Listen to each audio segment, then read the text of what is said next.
Let me ask you something before we start. Have you ever had one single moment, one tiny accidental moment, that cracked your entire life open and showed you something living inside it that you did not even know was there? Not a big decision, not a planned conversation. Just one split second where everything you thought you understood about your own story turned out to be only half of it. Because that is exactly what happened to me. What I am about to tell you is something I have only shared with 3 people in my entire life. And the reason I kept it close for so long is not because it is shameful. It is because it is the kind of story that once you hear it, you cannot unhear it. It gets inside something. It finds the thing you have been quietly avoiding looking at in your own life, and it points directly at it. So if you are comfortable right now, if you have a few minutes, I am asking you to give them to me, because I promise you the thing that happens toward the end of this story is the thing that is going to stay with you. Not the embarrassing part, not the dramatic part, the quiet part, the part that almost nobody talks about but almost everybody needs to hear. Okay, here we go. It was a Friday evening in late October in the Midwest. Chicago kind of cold, that specific American autumn cold that does not mess around, where the wind has an opinion and the sky turns this deep navy blue right before dark that makes the whole city look like it is holding its breath. My company throws an annual dinner every fall. Big venue, open bar, the kind of restaurant where the portions are small and the bill is large and everyone gets dressed up and pretends for one night that they are living slightly above their actual tax bracket. My wife, Sandra, had been looking forward to this one for weeks. She had found a dress at a boutique downtown, this deep wine red color, almost burgundy, fitted, beautiful. She got her hair blown out, bought new heels, the whole production, and watching her get ready that evening in our bathroom mirror, watching her actually be excited and lit up about something that included me in my world, I felt something shift in my chest. Something quiet and warm and slightly unfamiliar. Like a song you used to know playing from somewhere down the street. We had been married for 9 years. 9 years of the real thing. The beautiful parts and the hard parts, and the long, ordinary stretches in between where the days stack on top of each other and you blink and realize a whole season passed while you were just getting through it. 9 years of building a life together in the way that Americans do. The dual careers and the mortgage and the weekends that disappear into errands, and the way you stop dating each other somewhere around year 4 and start just coexisting with great logistics. I have to be honest with you here, that particular year had been rough on us. Not dramatic rough. Not the kind of rough that ends up in a lawyer's office or a screaming match at 2 in the morning. The quieter kind. The kind that looks perfectly fine from the outside. I had been buried in work, the kind of buried where you come home and you are physically present, but mentally you are still at your desk. Sandra had filled the spaces I kept leaving with her own routines, her own friendships, her own life that did not require me to show up in any real way. And we kept telling each other we were fine, fine. I have thought about that word so many times since that October night. Fine is the most dangerous word in a long-term relationship. Fine means nothing is visibly broken. Fine means we are surviving. Fine means neither of us has the energy left tonight to open the thing that actually needs to be opened, so we will just leave it another day and another day and another day until leaving it becomes the habit, and the habit becomes the distance, and the distance becomes the new normal. And suddenly you were 9 years in, and you were strangers who were very good at living together. That is where Sandra and I were, right there on that edge, and neither of us had named it. So this dinner felt like something, a real evening out. 2 adults who chose each other getting dressed up and stepping outside the 4 walls that had become both our home and our comfortable hiding place. We got there around 7:30. The venue was stunning in that specific way that Chicago does events. Warm and dramatic and slightly over the top in the best possible way. Dark wood, candles on every surface. The kind of lighting that makes everyone look like they are in a movie. I introduced Sandra around to a few colleagues, and she smiled that smile she has. The one that has been making rooms feel warmer since the first night I met her. And I watched people respond to her, and I thought clearly and without any qualification, I am the luckiest person in this building tonight. I just did not fully know yet what lucky was actually going to look like before the night was over. The name cards had us seated a few spots apart from each other at the main table. 20 or so people, excellent food, wine flowing generously, the conversation getting louder and warmer as the evening rolled on. I was relaxed in a way I had not been in months. Genuinely relaxed. No phone in my hand, no mental to-do list running in the background. Just actually present in a room full of good food and good people, and my wife catching my eye from down the table every 20 minutes or so and smiling at me like we were sharing a secret nobody else knew about. I had forgotten what that felt like. Her eyes finding mine across a room. I had forgotten that was even still a thing between us. And then around 9:45 people started getting up from the table, drifting toward a dessert spread they had set up near the back of the room. I stood up to go grab something for the two of us, picked up two of these little salted caramel chocolate cups, turned around, and Sandra was right there. Right there. She had come up behind me at some point while my back was turned, and when I spun around, she was just inches away. Dark hair, wine-red dress, just about her height. Everything my brain needed in that warm, dim light. And I kissed her. Not a long kiss. A quick, automatic, completely thoughtless kiss. The kind you have given someone so many times over so many years that it stops being a decision and becomes something your body just does on its own. The way you reach for the same coffee mug every single morning without looking for it. Pure muscle memory. Pure reflex. Something was off. In the first half second, something was off, and I cannot tell you exactly what it was because I've tried to explain it to people and I always fall short. It was not one thing. It was everything, just slightly. Like a room you know well that someone moved 3 things around in. Nothing you can point to immediately, but your body knows before your mind catches up. I pulled back, and it was not Sandra. It was a woman named Brooke. My colleague's wife, someone I had met at exactly 2 company events before this one, and exchanged maybe 50 words with total. She was wearing the same dress, the exact same deep wine-red dress as Sandra. Same cut, similar length, same dark hair. In that lighting, with my back already turned, my brain had simply made a decision without consulting me. Now here is where I need you to slow down with me, because the next 10 seconds are the entire reason I am telling you this story. I pulled back and I looked at Brooke's face, expecting to see something very specific. Shock. Offense. The completely justified and fully warranted expression of a woman who has just been kissed by someone's husband, who apparently cannot tell his own wife apart from a stranger in a restaurant. I was prepared for that. I was ready to apologize until the floor opened up and swallowed me. But that is not what her face did. Brooke looked caught, not caught in the way of someone whose personal space was just accidentally invaded. Caught in the way of someone who was already in the middle of something. There was guilt on her face, real guilt, the involuntary kind, the kind you cannot manufacture and cannot hide fast enough. It was there for maybe 2 seconds and then it was gone, replaced by a smile so carefully constructed it almost looked natural. She said, "Wrong girl," laughed softly, picked up her dessert and walked away. And I stood there with 2 caramel chocolate cups in my hands and one very loud question sitting in the center of my chest. Why did she look guilty? That question was still sitting there when I turned around. And Sandra was standing 10 feet away from me. She had been there the whole time, standing completely still, watching everything, every single second of it, from 10 feet away. She had seen the approach, the kiss, Brooke's face, my face, the whole sequence, and she was standing there with an expression I had genuinely never seen in 9 years of knowing her. She was not angry.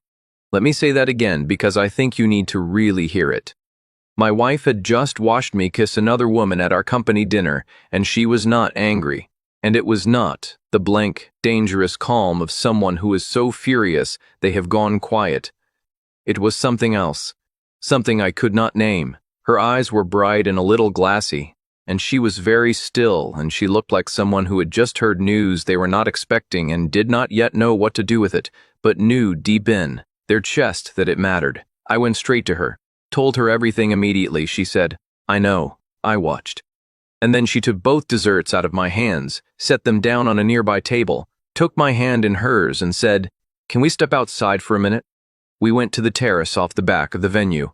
String lights overhead, the Chicago skyline doing what it does on clear October nights, which is basically look like someone arranged the stars specifically for you. It was cold out there, the real kind, but neither of us mentioned it.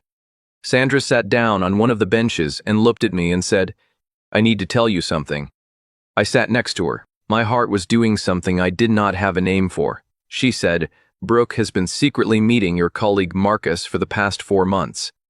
I felt the air leave the room even though we were outside. I said, "What?" She said, "A friend of mine saw them together, more than once. I found out about 6 weeks ago, and I have been sitting on it ever since because it was not my place, and Marcus is your colleague.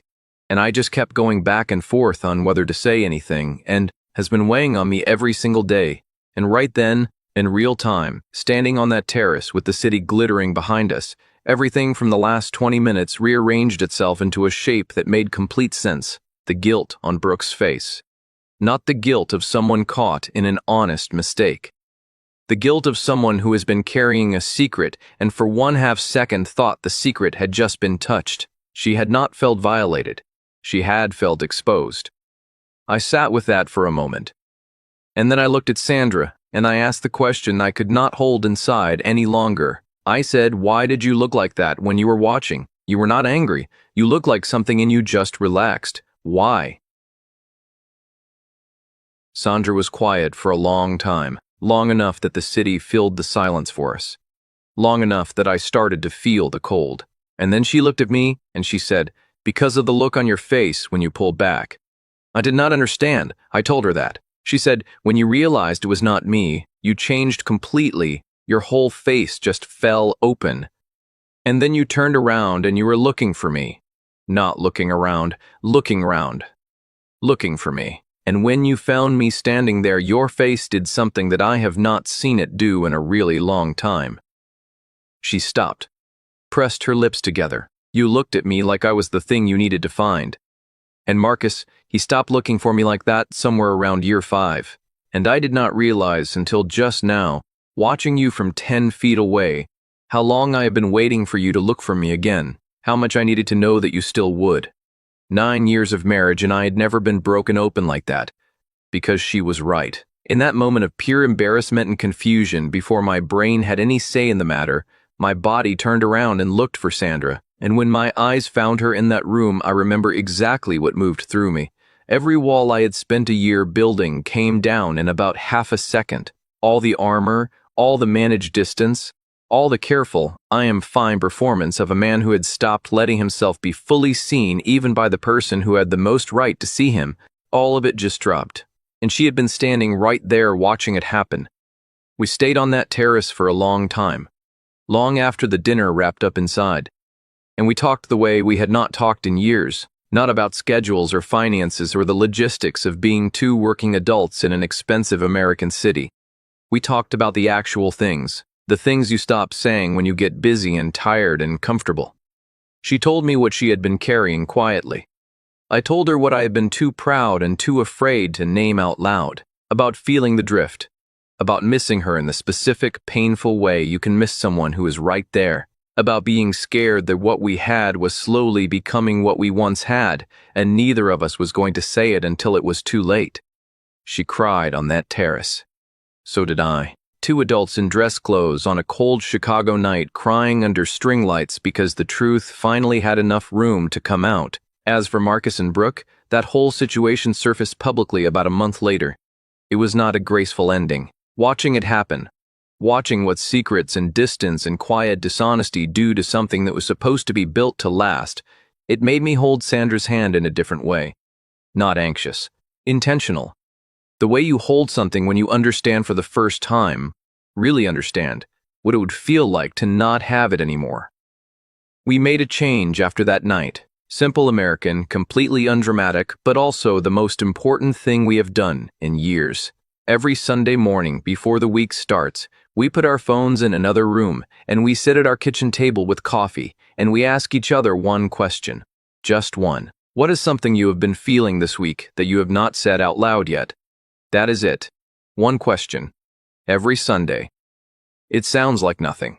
I know it sounds like nothing, but that one question has given us back the habit of being honest before the honest things turn into resentments.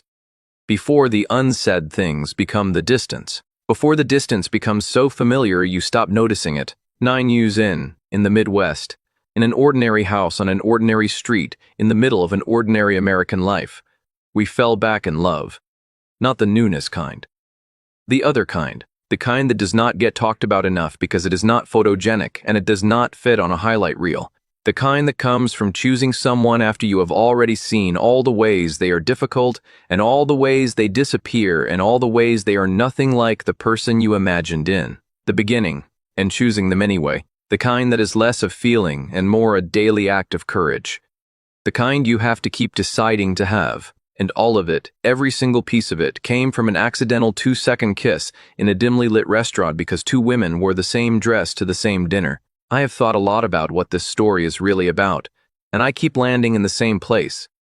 We talk a lot in this country about big love, grand gesture love, the proposal and the wedding and the romantic trip and the milestone anniversary post.